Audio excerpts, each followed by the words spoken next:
One more should be right there. All right.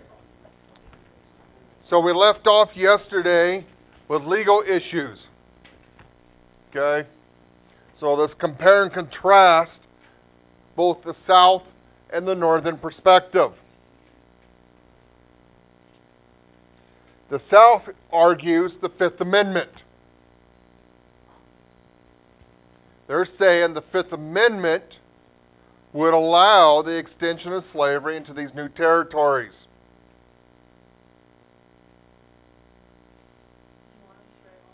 I probably would. Write it all down? Yeah. All of it. You can write what you want, but it's all testable. All it's on a test? It's testable. So if I ask you what is the Southern perspective, what is their legal defense for slavery? It is the Fifth Amendment, and in particular, the Due Process Clause.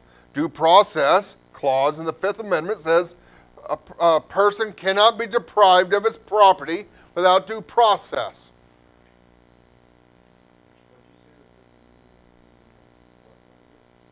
The Due Process Clause, it's in there. The Due Process Clause of the Fifth Amendment is the issue. Because if the North gets their way, they will not be able to bring their property to these new territories and soon-to-be states. That deprives them of their property. And that is a strict violation of the Fifth Amendment, part of the Bill of Rights. They also argue that they have the right and equal status of all the other states.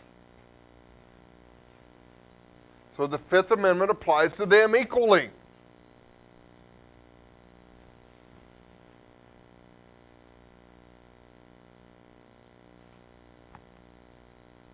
Now the North, they argue that Congress has the authority to regulate the territories and therefore could eliminate slavery in the territories.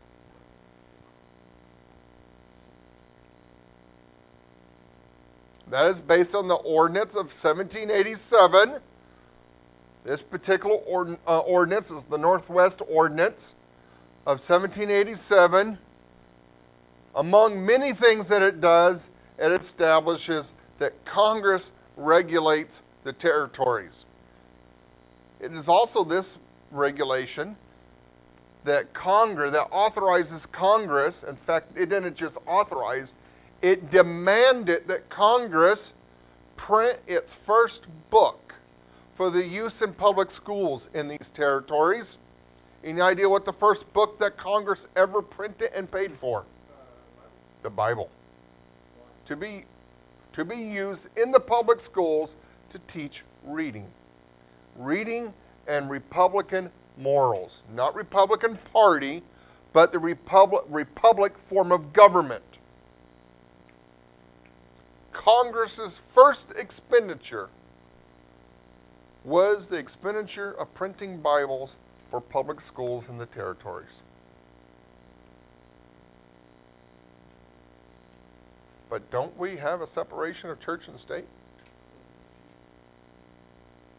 I should tell you right there's something wrong with that statement.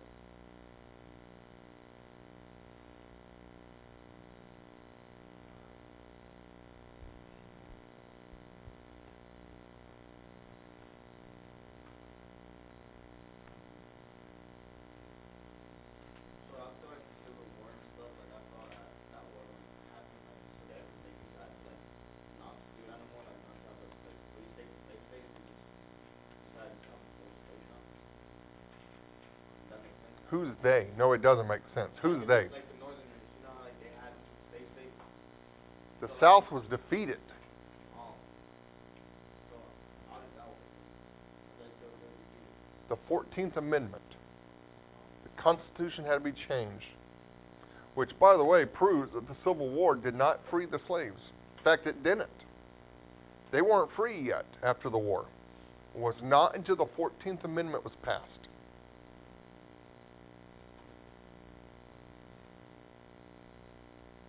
13th Amendment, excuse me. 14th is another provision we'll talk about. But the 13th Amendment, after the Civil War, is what freed the slaves.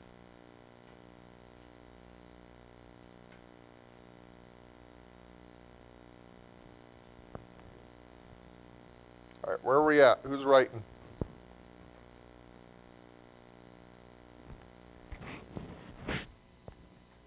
All right. I have mentioned this before, but when a civil war occurs, the people who is in it don't realize they're already in a civil war until after the fact.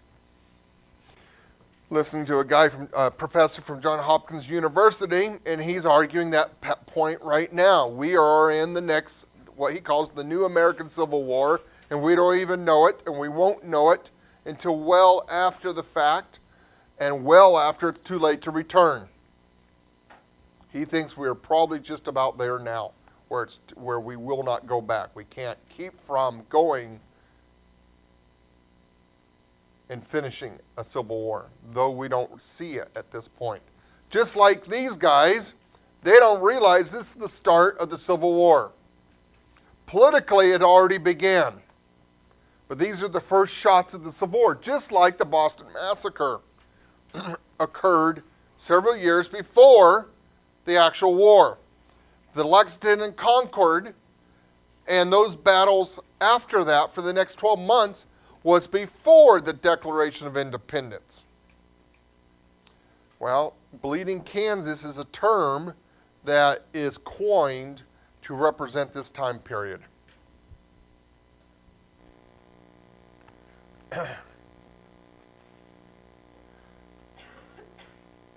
So, Kansas is organized under popular sovereignty.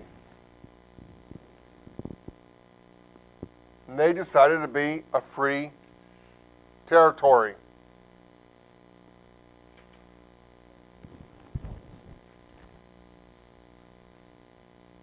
We're going to talk about Charles Sumner here in this time period, so just know he's a name that we're going to need to know.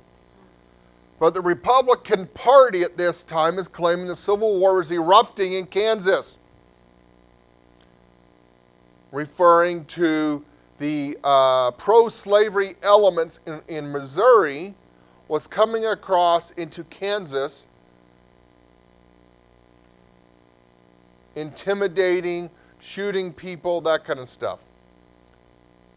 But the question is, was that really what was happening? Or was this just more northern rhetoric against the South? Well, it depends on what perspective you take. Our history books would tell you that in fact Civil War was beginning. Those who see this as northern aggression would disagree. You can make your own mind up here in a minute.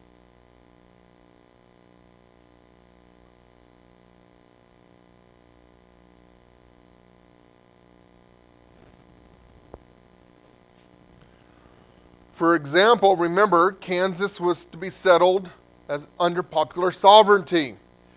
Let it organically decide, that the people there organically decide on their own what it's going to be, free or slave.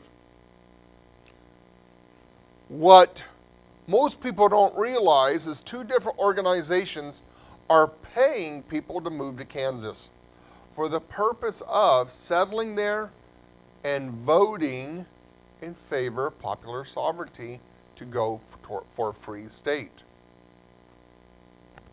They weren't organically arriving on their own, and they were financially supported. Two organizations was Beecher's Bibles. The Beecher's Bibles organization, not only were they paying settlers to move there, they were sending their version of the Bible down. That was very heavy anti-abolitionist in order to influence churchgoers. And the New England Immigrant Aid Society. We were going through a time period with lots of immigrants, Irish in particular, was coming to the United States, filling up New York, Boston, with no jobs for them. So this organization was established to subsidize anybody who wanted to go to Kansas and settle. And in order to do so, you had to agree to vote for a free state. The South sees this as an aggressive move against them. If they want to be free, let them go there on their own. But what they're doing is they're padding the territory. They're, if you will, gaming the system from the South's perspective. Nobody's helping the Southern people move there. But these immigrants are being moved in to help them. So in May 21st, Lawrence, Kansas is attacked by a bunch of pro-slavery individuals from Missouri.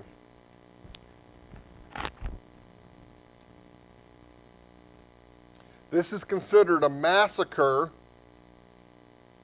by Kansans and the northern people.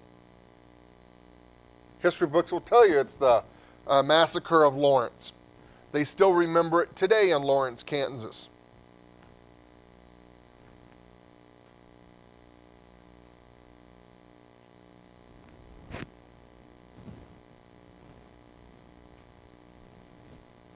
So when did Idaho become a free state?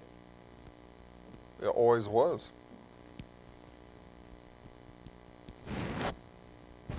Idaho became a state in 1891, 30 years after the Civil War.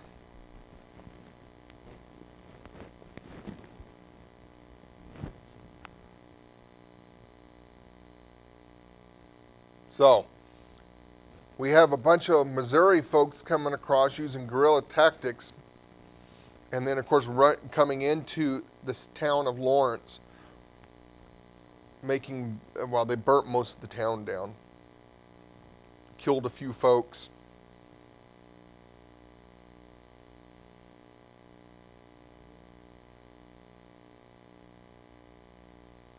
So if you ever watch the movie The Outlaw Josey Wales, that movie starts in the context of Missouri and Kansas, the battle, or the border towns, going back and forth attacking each other. Missourians, and some of them still today hold this view, do not like Kansans. In fact, the outlaw Josey Wales says there's only two things that comes out of Kansas. Three things. Sunshine, sunflowers, and SOBs. There's a reason why that line's in the movie. It comes out of this time period. And like I said, when I lived in Kansas, there are people in Missouri and Kansas still, even though they had nothing to do with this time period, they still have this animosity towards each other. Another generation or two, it'll probably be gone, but it's amazing how they don't even have relatives that died or fought into this conflict. But anyways. So here's a picture that showed up in the newspapers of what was left of Lawrence after the pro-Southern folks come through. Of course, like most propaganda photos, it's not as bad as it shows. Not that I'm trying to downplay loss of life or what have you, but just understand they are using propaganda to stir up support for the Northern cause over the South. Remember, they're always trying to prove this ideal of slave power. So in response, we have another massacre. This happened over several days. You get this guy by the name of John Brown, very famous in American history, radical, absolutely radical abolitionist, so radical that he thinks that we need to go to war over it and we need to do it now. He is so upset by the sacking of Lawrence that he and his guys, including some of his sons, go on a rampage for a few days, going to different farms and killing everybody they find.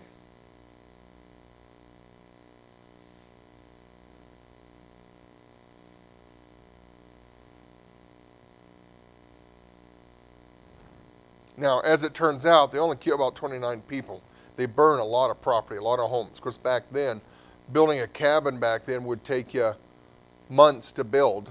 And so if you did that, notice it's May, it's getting hot. So at least it's not in the winter when he did it, but it's getting hot. You have a lot of rain in that time period.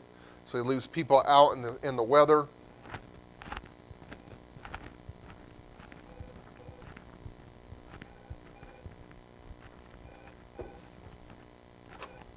Mr. Moffat? Okay. Anthony, would you run down to Kaplan? Miss Kaplan? So one of the things about John Brown that he liked to use a sword. And so they weren't just being shot, they were butchered, which adds to the lore and it adds to the fear of this guy.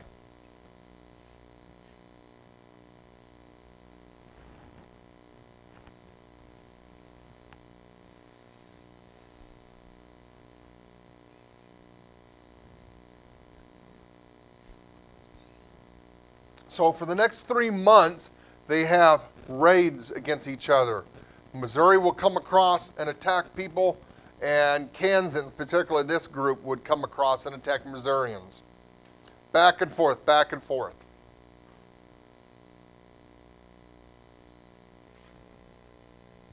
Gives a speech, Crimes Against Kansas, where he further expands on this slave power aggression towards the North, in particular those who want freedom for all. Well, kind of for all.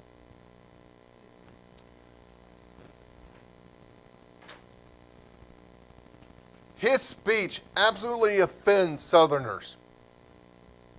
It's not just that he called them out for this aggression, but he was very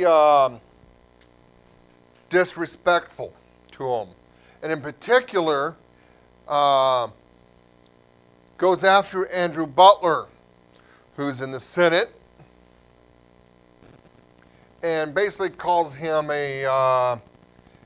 there's some discrepancy on exactly what was said, but some historians will say basically called him out for being a pedophile. Well, you can imagine that doesn't go over so well. So they get into a big old tiff. Butler's nephew, Preston Brooks, decides, I'm not tolerating this. And the story's much bigger than what I'm going to be able to tell you, but I'll just say this.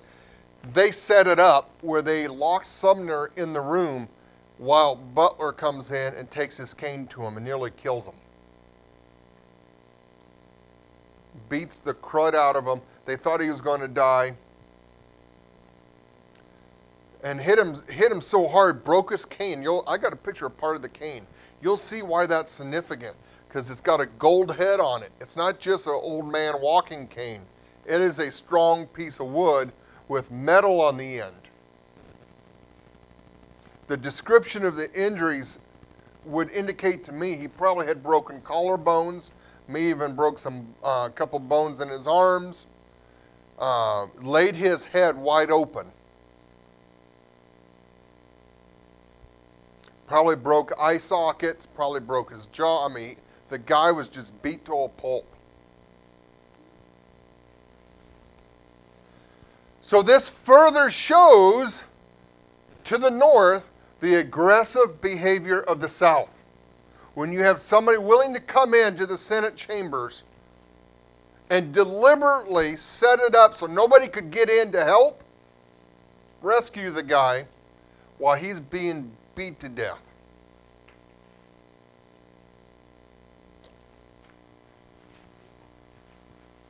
Brooks runs for re-election, is re-elected by a landslide.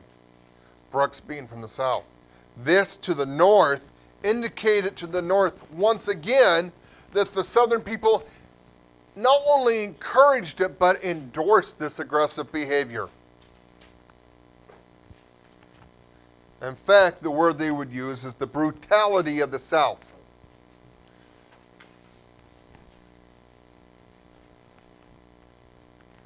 The other thing they did was sent a bunch of canes to Brooks' office for him to do it again. And again, another, from the northern perspective, is another symbol of the aggression, the brutality of the southern people. Instead of condemning the behavior, they encourage it.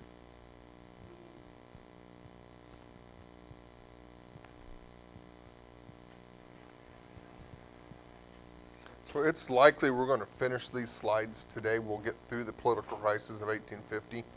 So we may actually have a test on both Age of Jackson and political crisis on Thursday. So we may just combine both.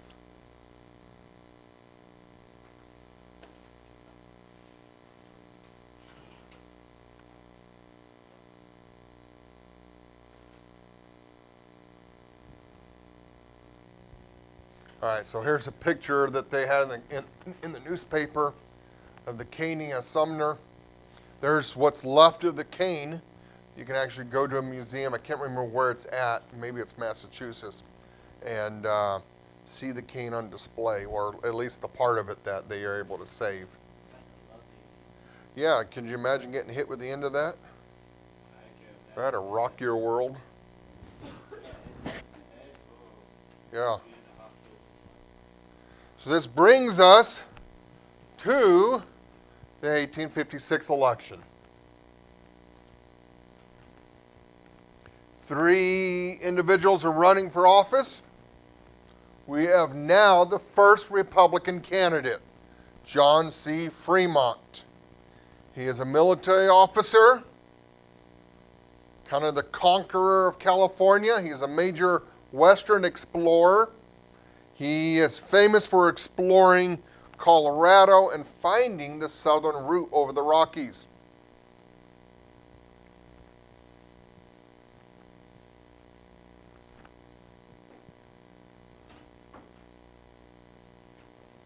James Buchanan's the Democrat. He's from Pennsylvania.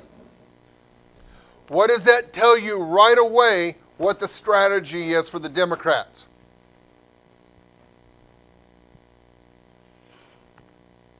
Where's the Democrats strong at?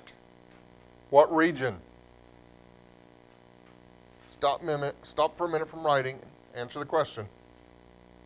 Where are Democrats regionally strong at? No. The South. Where is Buchanan from? Where is Pennsylvania? North.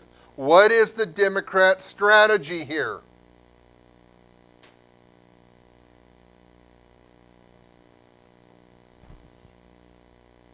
Nominate a Northern Democrat for the purpose of getting Northern votes. They already got the South vote.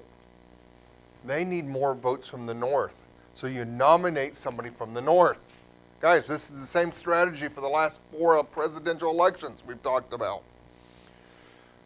American Party, once again from New York, Fillmore. American Party is predominantly strong in New York, a little bit in Boston, but mostly actually New York City. That's where all the immigrants are coming in. Those stinking Irish, as this guy on the movie of Gangs of New York. But that was their attitude towards them, those stinking Irish.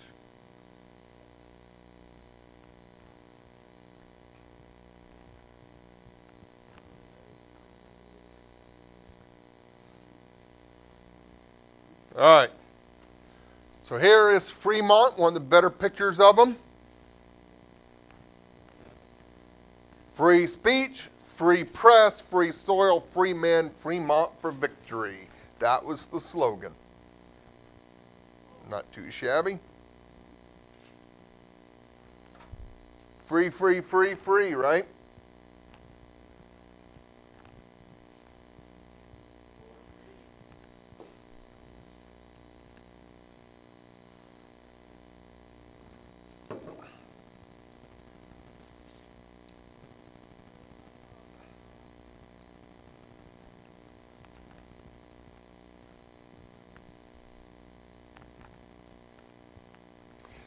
I believe he was governor of California for a while too. There was actually a small time period where once he took control of California, he wanted to declare an independent republic, and him being the president. And his superiors told him, knock it off. It isn't going to be an independent republic. So apparently he got, for those of you in my government class, a little libido dominante to his head.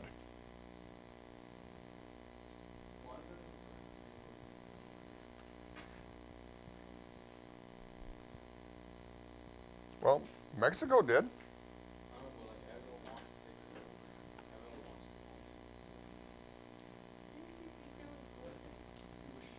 Oh, he knew there was gold there at this point. Oh yeah, they had already been digging.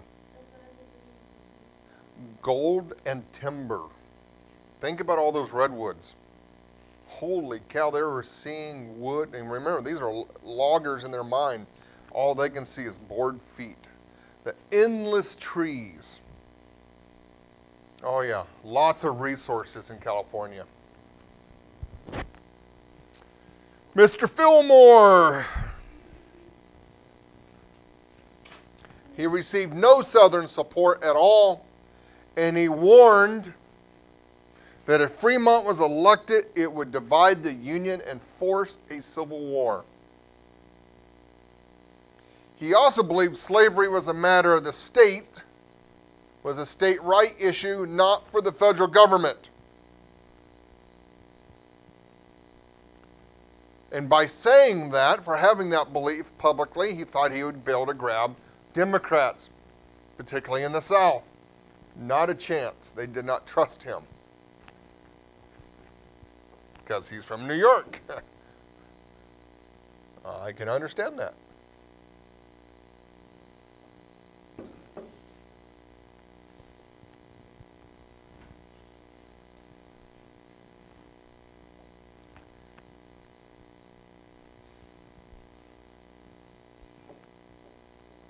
Essentially, by him, he spent more time campaigning against Fremont out of fear of dividing the country into a civil war. A lot of people think he did that in order to throw the election to the Democrat. Because really the American Party is not that far different from the Republican Party other than they're a single party issue.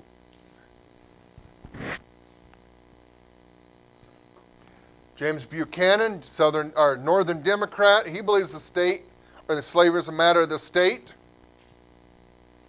and not the federal government. So for the Southern Democrats, they're like, that's a win-win for us. That's what we've been saying all along.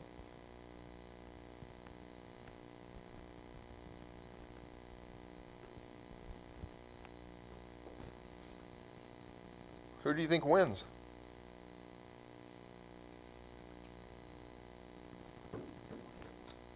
Nope. This guy. He wins, and he'll be the last Democrat to win until FDR in 1932.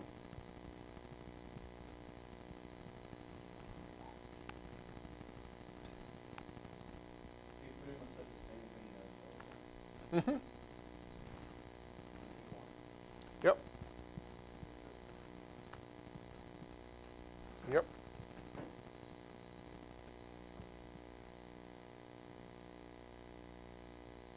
So there are three major players. Remember, as with most elections, there are multiple third parties. They're almost insignificant. For us, they are, because we're only looking at big picture stuff.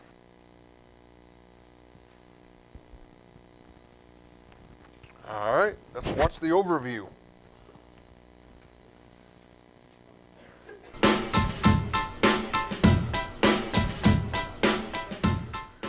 Hey guys, welcome to Hip Use History. We're doing it, guys. It's the election of 1856. The Civil War is so close I can feel it in my bones. Franklin Pierce is going to be denied a chance to run for his second term. We're going to have three parties, including the new Republican Party. I am just so excited. So giddy up for the learning. Let's go get her done right now.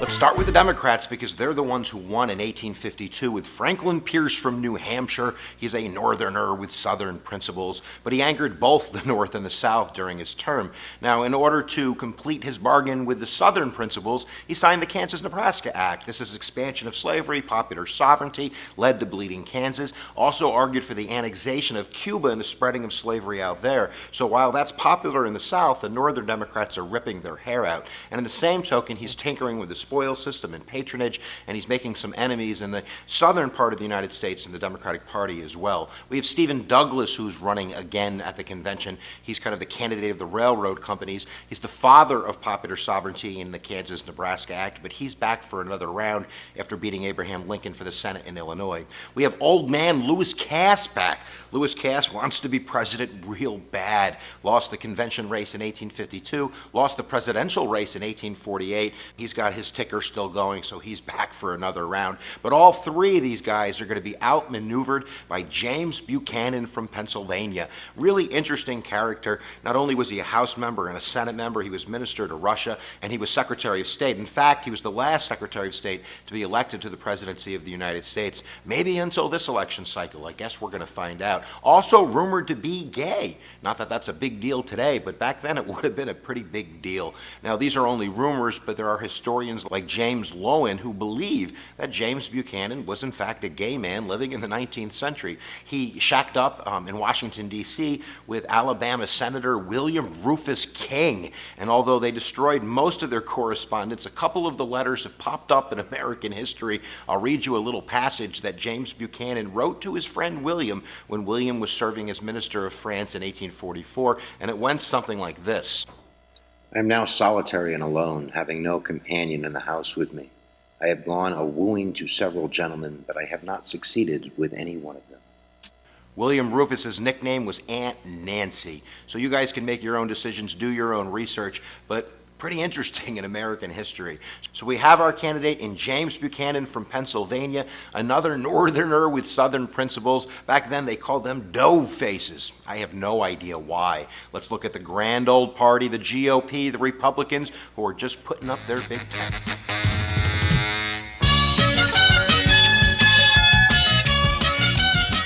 So we have a new political party in town, guys. It's the Republican Party. Yes, the same Republican Party today that's kind of imploding. But in 1854, after the passage of the Kansas-Nebraska Act, some of the other political parties that were kind of lingering about in the North, some angry Whigs, a couple Northern Democrats, a lot of Free Soilers, and really the remnants of that old Federalist Party have really coalesced against the expansion of slavery, and that's the Republican Party. Their slogan was simple: free speech, free press, free soil, free men, Fremont, and victory. John Fremont, to be specific, former senator from California, who's going to lead the charge with William Dayton, his vice presidential nominee, who beat out a man by the name of Abraham Lincoln. And there was also some other contenders. In fact, Charles Sumner was going for the nod of the Republican Party, and in May of that year, May 22nd of 1856, a very interesting incident, to say the least, occurred in the U.S. Senate when he was giving a speech called Crimes Against Kansas. And in that speech, Charles Sumner, the senator, went specifically out and attacked Stephen Douglas, the senator from Illinois, and another senator by the name of Andrew Butler, who he claimed was an adulterer with the mistress of slavery. And he, in a sense, personally attacked him to the point where his kinfolk, specifically a guy by the name of Preston Brooks, who was in the House of Representatives, I believe he was his nephew, was so mad that he walked into old man Sumner's office after that speech, brought his cane, and beat the silly nonsense to the point of almost killing Sumner. It really speaks volumes about about where we are in Washington, D.C., with the Southern forces and the Northern forces really at the brink of civil war. So we have our Republican Party. Like I said, their platform is against the expansion of slavery. They had a little blip in there about bigamy and being against that with the Mormons out west. And they also believe in infrastructure spending in the name of a choo-choo. They want the railroad real bad. They're going to have to wait till Lincoln gets elected. So we're finished with the Republican Party. Let's get to the election. No, wait, I forgot one. I forgot another political party, and as I'm trying to think of it, I know nothing.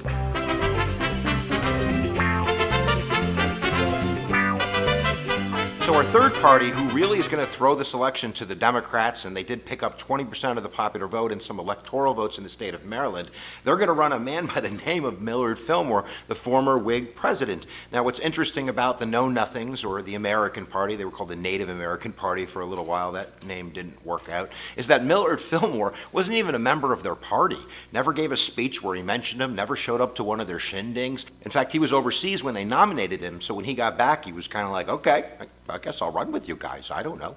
He ends up bringing along for the ride with him Andrew Jackson Donaldson, who's the nephew of course, Andrew Jackson. Now, we have to remember that even though it's a fluke party, it seems like a fluke party, the Know-Nothings did very well in the 1854 midterm elections, beating the Democrats, taking the Speaker of the House. Nathaniel Banks was a Know-Nothing. He was the Speaker of the House. They ran 76 candidates in 82 congressional elections. They won 35 of them in 1854. So they're a pretty serious party, and of course they're running on nativism. They're anti-Catholic. They're going to charge that John Fremont was a Catholic even though he wasn't, and that's going to throw a lot of votes to the Democrats and to some to the Know-Nothings as well. But they are a northern-based party, and they're going to do pretty well in the north. So we have our three parties. We have the Know-Nothings, we have the Democrats, and we have the Republicans. Let's put them all in a blender and turn the on button on and see what happens.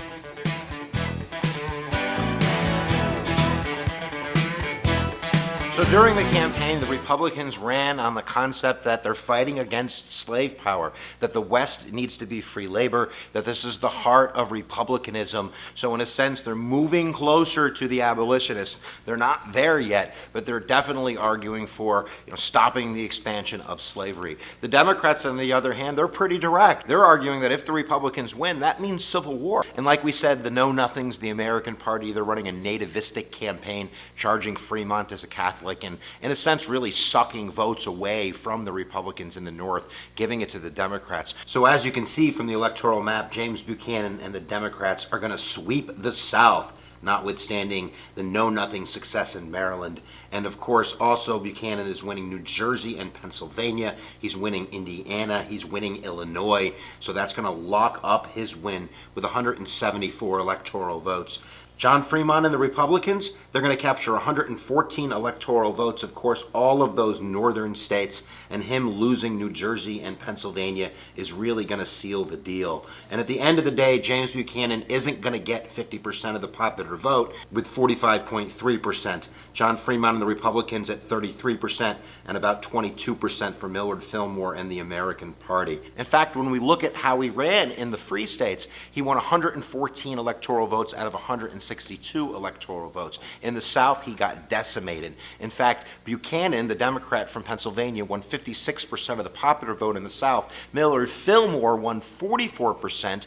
John Fremont, he got less than 1,000 votes in all of the southern states. That shows you where the South is in terms of what the Republican Party represents to their interest in this country. Now, there were some swing states back then. In fact, Illinois is a free state, Indiana is a free state, and New Jersey is a free state. They all went for the Democrats. So if Fremont had won those three states, he would have been the president, and then the Civil War would have started in 1856. So there you go, guys. We have James Buchanan. He's our new president, and he has been consistently ranked as the worst American president in our history, namely because he really wouldn't do anything about the Civil War that was heading to our head like a bullet. He said that secession was illegal, but a war to stop secession was illegal as well. So I don't know what you do when you're in that situation. All right, guys, giddy up for the learning. We hope your brain's just a little bit bigger. Typically, Jimmy Carter is considered the worst president by most historians, at least what I have read, not Buchanan, which I'm surprised he would say that. But I think over the next 20 to 50 years, we will have a new ranking with our current developments. All right, Dred Scott versus Sanford, one of the most important Supreme Court cases of all time. Boy, I sure won it. One of the most important cases of all time. And you're gonna go to the bathroom now? I wouldn't do that. I wouldn't do that. Dred Scott versus Sanford. This is a test question. If any test or question is going to be, what is one of the most significant Supreme Court cases? Dred Scott versus Sanford. Dred Scott's a Missouri slave. He sues for freedom in federal court. The Supreme Court eventually gets to the Supreme Court. The Supreme Court has 3 questions before it. First, does Dred Scott have standing to sue in federal court under Article 3, Section 2 of the U.S. Constitution? When I sued the state of Idaho, one of the things that the state of Idaho said is that I did not have standing to sue. The Ninth Circuit Court of Appeals disagreed. The court here in Idaho, the federal court here, said I didn't have it. We appealed, and the court agreed. The appeals court said, yes, you do have standing. So we were able to continue with my portion of it. So you can't go before a court if you don't have standing. In other words, if you don't have a claim. And there has to be a law that establishes the standing. For example, let's say I run Casey over in the parking lot. Cost $10,000 worth of damage to his arm. That's pretty cheap for surgery and all of that. But let's say I do. Or better yet, less personal, to his vehicle. That's more personal. He does not have standing to sue me in federal court. He can't take his case to federal court. He has no standing for that case. He can go to state district court. Let's say he lives in Adrian, Oregon, and he has a business over there. I go into contract with him to do a job for me.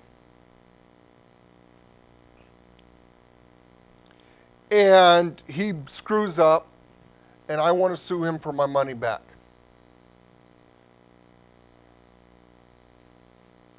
And let's say it's $75,000. Those 2 elements, across state lines and $75,000, is the minimum for interstate contract issues that requires a federal court to step in. That gives me standing. Let's say it's $65,000. Don't have federal jurisdiction. So certain issues puts it into a federal court issue, and it's anytime you can point back to a federal constitution violation, that is a federal court jurisdiction. My argument against the state of Idaho is they violated the U.S. Constitution in the way they interpreted the Idaho Constitution. So we immediately went to federal court, not state court, even though the issue was the state constitution.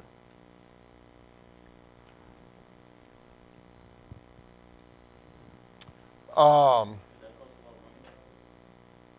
had attorneys who was doing it pro bono. Had I had to pay for it, oh, absolutely I would have. Yes, in other words, they took it free of charge.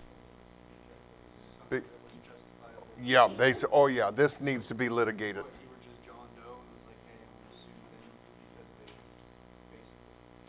I reached out to them when things started getting heated up because I could read the handwriting on the wall. I knew where it was going. So I reached out to them and they immediately started representing us. in order to try to ward off a possible suit. But when the states gave us the middle finger, then they filed suit against them. So, but I reached out to this law firm, and they took it. They took my case. We had a parent, a student, and myself, as well as the school, all on the court case.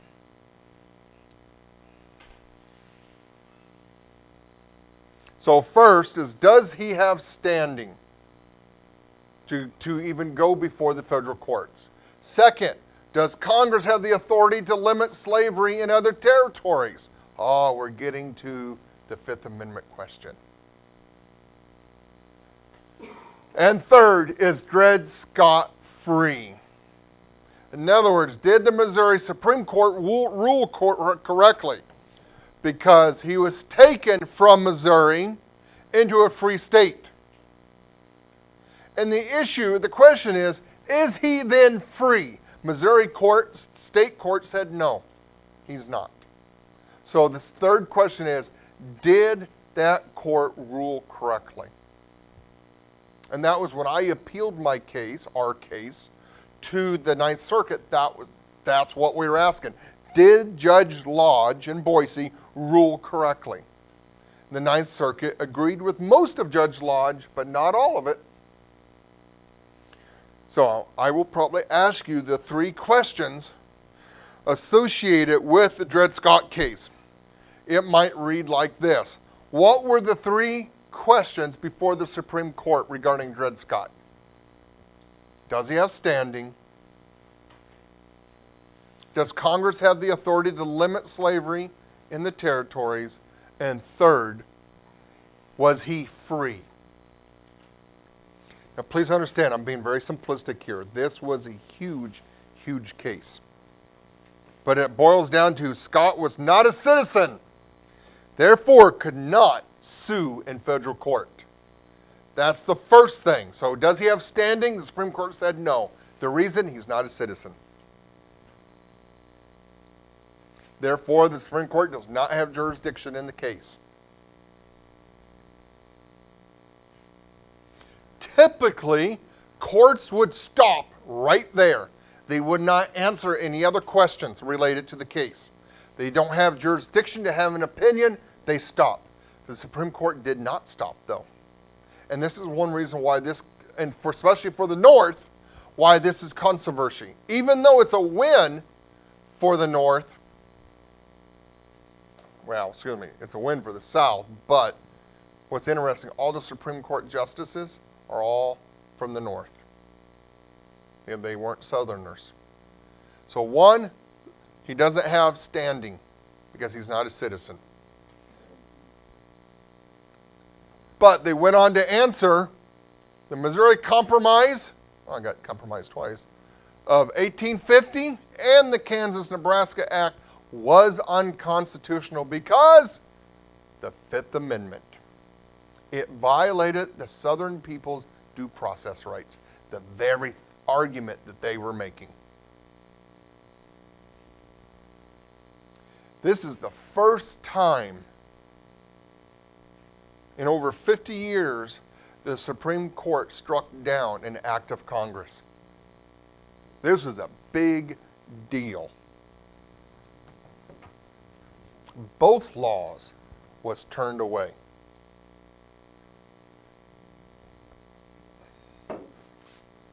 And as such, he remains property. He is not free.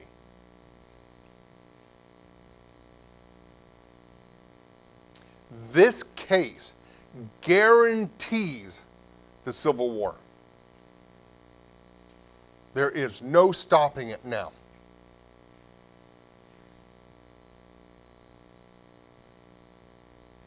Slavery is free to go anywhere in the territories now. And this is something the Northern abolitionists will not tolerate.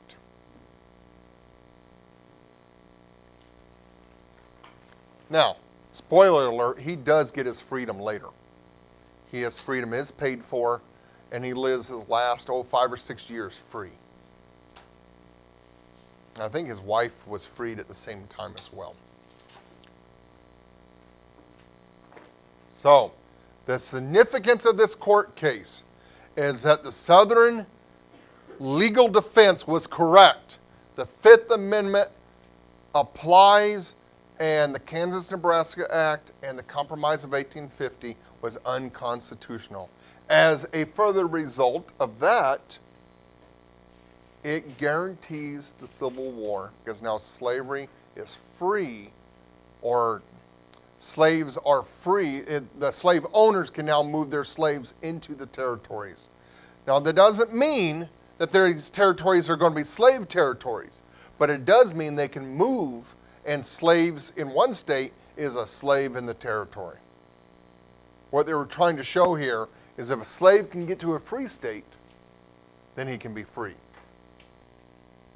All right, so perception out of this. Northern view, slave power at work once again. Take a look.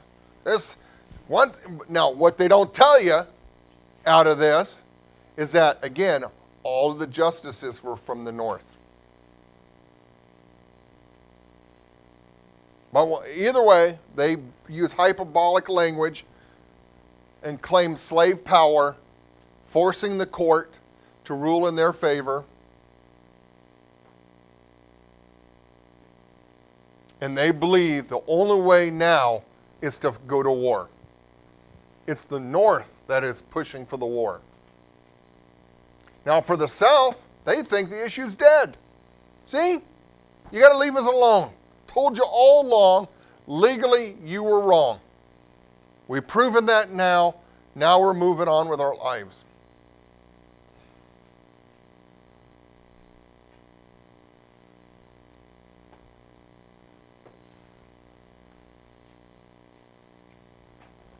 Abolitionist doesn't think so.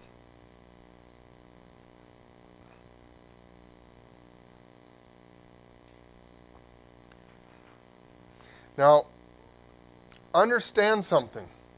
You should be using your skills of looking at and comparing these perceptions, these two different viewpoints, because we have these viewpoints today. Not over slavery, though. We have globalist and anti-globalist viewpoints.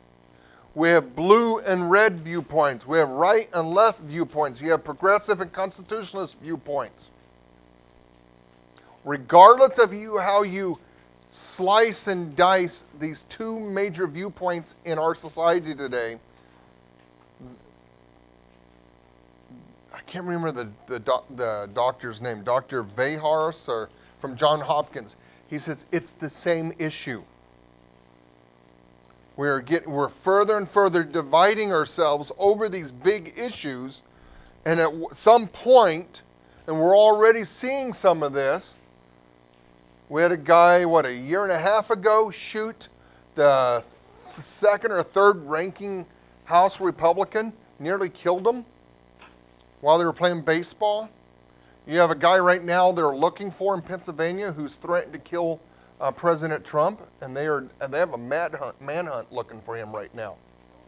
That's how serious he is. You have one side who is very physically aggressive to the other side. Wear a Trump hat at, say, Arts in the Park or certain gatherings and see what happens. There's a certain element within one side that has become very aggressive. Come on, you guys like him. He's so much more entertaining. Hey guys, are you ready to go on an adventure of learning? Because I'm about to go on a safari of teaching. Well, maybe not so exciting, but we're definitely going to do a Supreme Court decision that you need to know if you're in an American history course or you're walking around on planet Earth and you like your history. And that would be the Dred Scott decision, or Scott versus Sandford of 1857. So we're going to kind of take a look back in history, guys, take a look at the facts of the case, definitely look at the Supreme Court decision and what the decision actually said, and then most importantly, we'll look at the effect of that decision, and we'll do some bang bang for the learned. So why don't you go get the door, because I think it's here. Go answer the door. All right, so let's go over the very basic facts of the case so we can understand what the Supreme Court decision is all about. Dred Scott was born around 1800 and around 1820, right at the time of the Missouri Compromise, which is going to be really important in this story. His owner, Peter Blow, takes Dred Scott to the territory of Missouri, which now is a slave territory. He is then sold, as a slave to a Army sergeant in the American Army, John Emerson. And John Emerson then ends up moving shortly after to Illinois. And Illinois, according to the Northwest Ordinance of 1787, comes into the Union in 1819 as a free state. So not only is Dred Scott going to be a slave in a free state for a little while, but his owner, John Emerson, is then going to take him to what was then the Wisconsin territory. Later was going to be, I guess, part of Minnesota. But either way, we're really testing the Missouri Compromise because that territory, the Wisconsin territory, is free territory according to that line drawn out by the Missouri Compromise in 1820. What ends up happening is around 1837, I believe that Emerson goes back to Louisiana. He's in the Army. He ends up dying, I believe, in the Seminole War with the Native American tribes down in Florida, somewhere around there. But his wife, Eliza Emerson, actually leased out Dred Scott and his family in Wisconsin for a little while, and then ended up bringing the family back to Louisiana, and then ending up in Missouri. And I know along the way, Dred Scott had a child named Eliza that was born in the Mississippi, and that child was born in free territory as well, which just kind of adds to the mix of the story.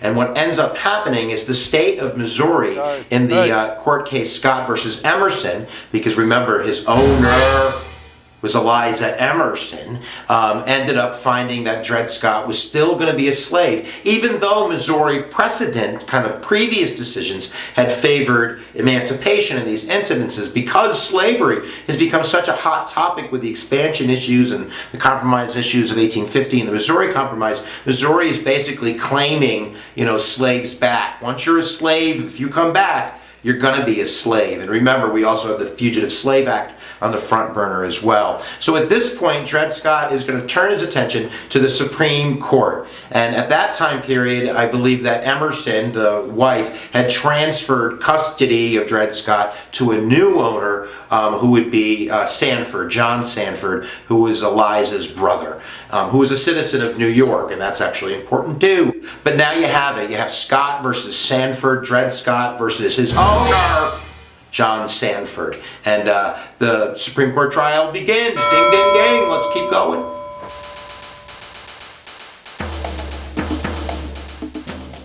All right, guys, so now we're at the Supreme Court. This is a federal trial now, and we have Scott versus Sanford. 3 questions are being tossed around by Roger Taney, the Taney Court, the Chief Justice, and the first one is that of jurisdiction. Does Dred Scott, as a citizen, as he sees it, of Missouri, have a right to have standing in this court case? According to Article 3, Section 2, if you're a citizen of one state and you have a lawsuit or a pending suit against a citizen of another state, that can be a federal court hearing. You can have a Supreme Court case on that. The second question will be that of whether Congress has the constitutional ability to regulate slavery in the territories, i.e. is the Missouri Compromise and even the Northwest Ordinance of 1787. Does that pass constitutional measure? Can Congress limit the scope of slavery in these new states? And then finally, is Dred Scott free? Is Dred Scott free if he left and stayed in a free state and now he is returning to a slave state? So I think what's important to understand as we go out and explain these decisions is really the context of the times. James Buchanan, who was elected president as the Supreme Court was hearing this court case, and remember, there's a long lame duck kind of session. So he's elected in November of 1856. He's not going to take office till March 4th of 1857. So in that time period, there is evidence that Buchanan was talking to Supreme Court justices. There's evidence that Robert Cooper Greer, one of the Supreme Court justices from the North, was having correspondence with James Buchanan because James Buchanan wanted this issue settled. And he wanted a Northerner to side with the majority on the court so it didn't look like it was a sectional decision, because he doesn't want to deal with this issue anymore that he sees as ripping kind of the country apart, this issue of slavery. He wants the Supreme Court to make a decision and close the door so the country can move forward.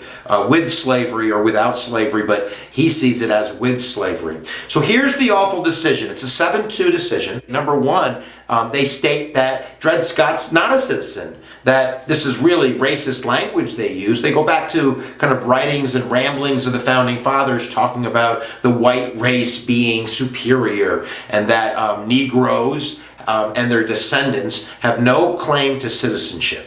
That they might be emancipated in certain states, the Taney says, but they don't have citizenship rights. And therefore, they don't really even have the legitimacy to bring this to trial. So therefore, the suit is basically dismissed. That's probably where it should have been. If it stayed there, it still would have been a terrible decision, but there would have been no precedent set.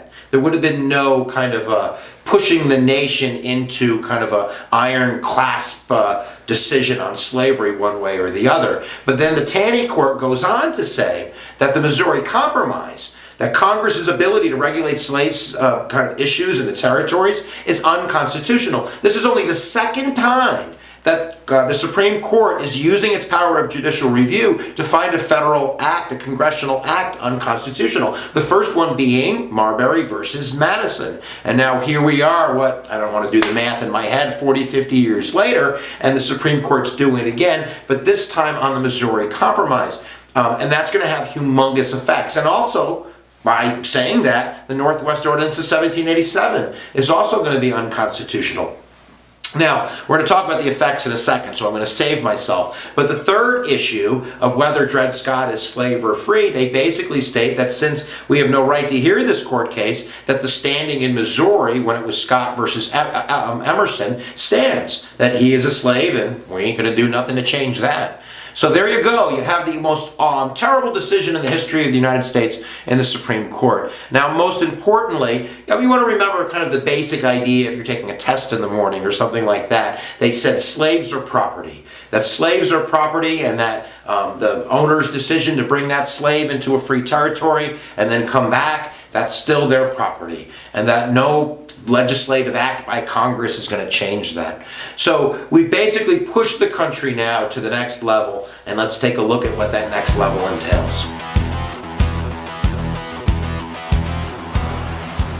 All right, the effects are big time. First of all, I think it's really telling that Roger Taney, the guy who made this decision, is seen whispering into President-elect James Buchanan's ear on March 4th, the inauguration day of 1857, basically saying, yo bro, we got this thing locked in. These two knuckleheads, Buchanan and Taney, think that this decision is going to kind of sew this nation back together, and that the Civil War, which might have been unavoidable, will now be avoidable because of their mastery of judicial review. Of course, the decision is going to have the complete opposite effect. And 2 days later, on March 6th of 1857, the nation kind of enters into the final phase, moving towards the Civil War. Number one, it's going to piss off abolitionists. Like the John Brown raid is what? The next year? 2 years later? And I'm sure John Brown, when this decision came out, probably made the mental decision, that's it, I'm done. And of course, you also have Southerners who feel emboldened too. And they're even thinking about trying to overturn decisions that would allow them to bring their slaves to New York City. And seeing the possibility of slavery now basically being everywhere. And of course, that's going to scare the hell out of the North. You also have to remember, guys, that if slavery is going to expand out west and the Dred Scott decision is going to allow that you're going to have more of a slave population, hence the census is going to be affected. Remember the 3/5 compromise back from the olden days of the Constitutional Convention is going to kick in, and therefore for every 5 slaves, you're going to get 3 reps for that state, and if it's a slave state, obviously that's not good for northern interests. This leads also to really Lincoln, I think, taking a firmer stance on the issue of slavery with his nation divided speech, really mentioning the Dred Scott decision and how dangerous this is for the Supreme Court to really kind of mute the legislative and executive branches from dealing with this issue. And at the same time, I think emboldening the Republican Party to take a firmer stand on this idea of free soil and this idea of slavery not being left into the territories. And I think that combined with John Brown, and now combined with the election of Abraham Lincoln in 1861, him taking office, is going to lead to the direct secession of those southern states into the Civil War. So to end this story kind of with a circle, we'll go back to the beginning. Peter Blow, the original owner of Dred Scott, after the Dred Scott decision, purchases his former slave's freedom, his emancipation. Dred Scott then ends up living in St. Louis. He died, unfortunately, 18 months after this decision. But the decision is going to be the bang-bang for the Civil War. And now you know the Dred Scott decision, Scott versus Sanford, guys. What you're going to do when the learning comes for